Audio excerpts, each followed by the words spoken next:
Hey guys, if you are a musician yourself, you probably have come across a situation like the one I am about to describe. You're sitting in orchestra and you're listening to someone practice their part. And you wonder to yourself, wait, can I play that? This is because, of course, there is always the chance that you may have to play that part someday, or you may even have to sub in for that person. So I went to a music school. I did a bachelor's of music in flute performance. And when you're studying that type of degree, you always will end up going to things called masterclasses. Masterclasses are basically private lessons that are done in front of an audience. Now, when you are in a music school, typically that audience is the rest of your studio. So it's all the other students that are studying under the same teacher as you. Now, if you can imagine, if you guys are all studying under the same teacher, a couple of things happen. Number one, because you guys are studying under the same teacher, there is sort of an underlying assumption that you guys all have the same expectations from the one teacher. Therefore, that probably means that you guys should all be playing at around the same level. Now, whether or not this is actually true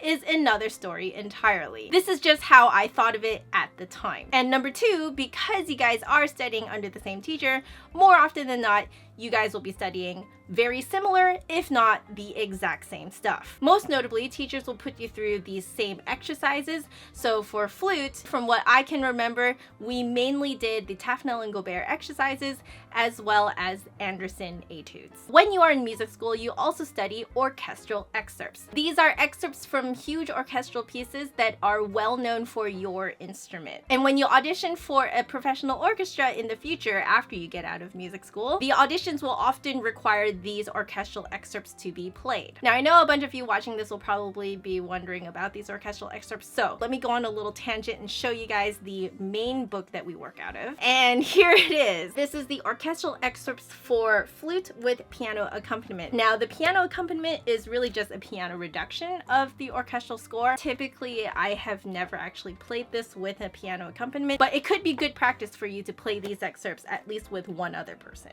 Excerpts that are asked for in auditions are almost always in the exact same edition that is listed in here. And so because you all have to learn orchestral excerpts, well, that means, of course, that all of you are learning the exact same material. And when you are in a masterclass situation, that means you are playing the same material for each other to hear. And when you're in that kind of environment, you can't really help but compare yourself to the other person playing the exact same thing that you are studying. I can see where my teacher was going with this because it's a really good way to learn from each other. You get different perspectives on it. I get that, but I just couldn't really get over the comparison aspect of this type of masterclass. It caused me so much self-doubt that I ended up playing at approximately 50% of the capability that I could actually play. The second time I really felt this was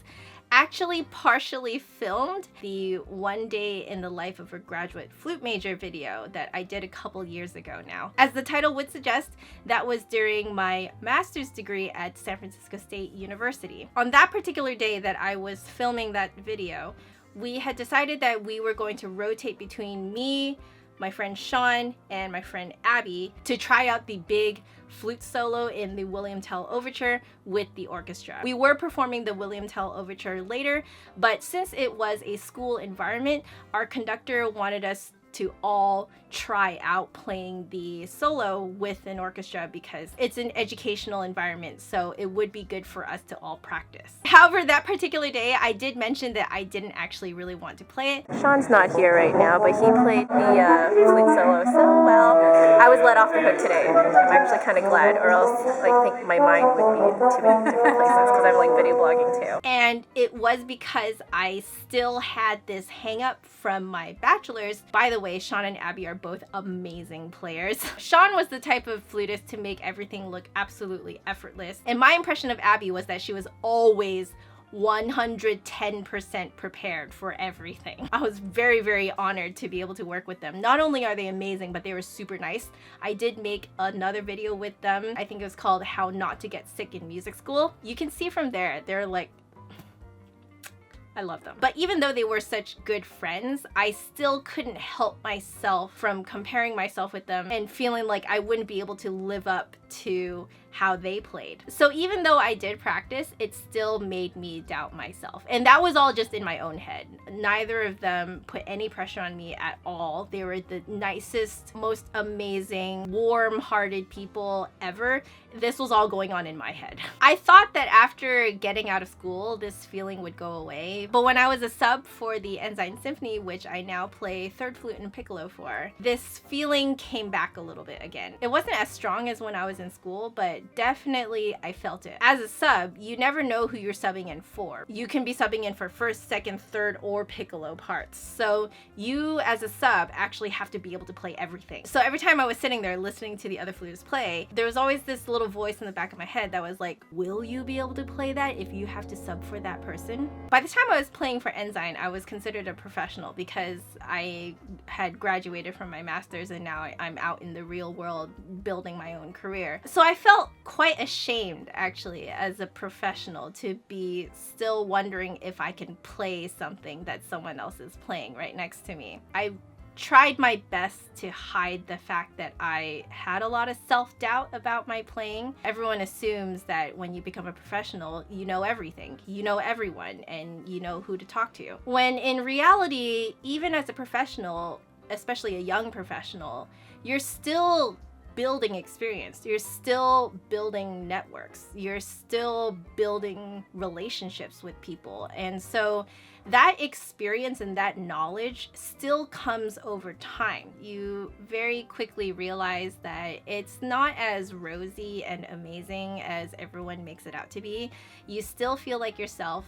You still have your self-doubts. You still sit next to your friend who's playing amazing music and you wonder to yourself if you can live up to that. And most recently, the third environment that I felt this sense of, wait, can I actually play that? Is when I am teaching my advanced students. I have students from high school who have been playing for a little while and they know their stuff, but they still have a long way to go. But I also have a lot of students who drop the flute for a while to develop their own career. And then once they have settled into their career, they actually have the money to pay for lessons again. So I do have quite a few students who have a very strong background in classical music and classical flute training. So the kinds of stuff that I'm teaching them is actually stuff that they would get taught in music school. So I am actually busting out my books and my repertoire from university to teach them. So as you can imagine, the way that they're playing, they sound really good. Okay, and I'm not just saying that as a really proud teacher. I'm saying that because they are legitimately really good. I have been feeling this for some time and I feel like it's about time that I'm just open about it, because maybe, just maybe, there are many other teachers out there who feel similarly to me. When you hear your student, okay, who is paying you money to teach them, playing stuff like the Muchinsky Sonata, the Chaminade, the Mozart concertos, okay, and they're doing a really, really good job, there's always that voice in the back of my mind that is asking me, wait, can you still play that? So yes, as a teacher, I also still have self-doubt. So those are the times that I find that I kind of have to almost shut off my self-doubt voice, even though I know it's there, but I'm just kind of telling him to sit off to the side. There is always a fear that you will not be seen as good, that you will not be seen as worthy of their money, of their attention. And there's always this worry that if you don't shine bright enough, that your entire career will collapse and not work out. All I'm saying is that there is a huge temptation as a teacher to compare yourself with your more advanced students. And there is always a temptation to make yourself look better than them, because there is a tendency to relate looking better as a teacher with retaining a student and therefore retaining your income. However, as you can imagine, if you let yourself fall into this type of thinking, my question is, are you really going to end up teaching them, or are you just going to end up showing off to them all the time to make yourself look better to them, and therefore wasting your students' money for the lesson because you may not have ended up actually teaching them anything? And that is why I tell that voice to just shut up for a while. I know that that voice will probably be there forever. So that is how I deal with the question, wait, can I actually play that? I am still dealing with that today. This is definitely not a question that I have answered fully for myself. This is as far as I've gotten, and I wanted to share that with you guys. If you guys have experienced something similar, if you guys are asking yourself the same question, I would love for you guys to share your experiences in the comment section below.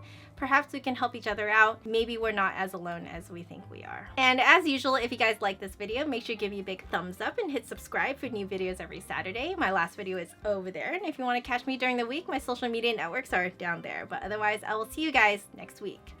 Bye. When I was filming my 1 day in the life of a flute graduate major. What did I call it? I forgot the name of my own video. Also, I am sweating like crazy because it is hot here in Seattle, and the Seattle light is not used to it.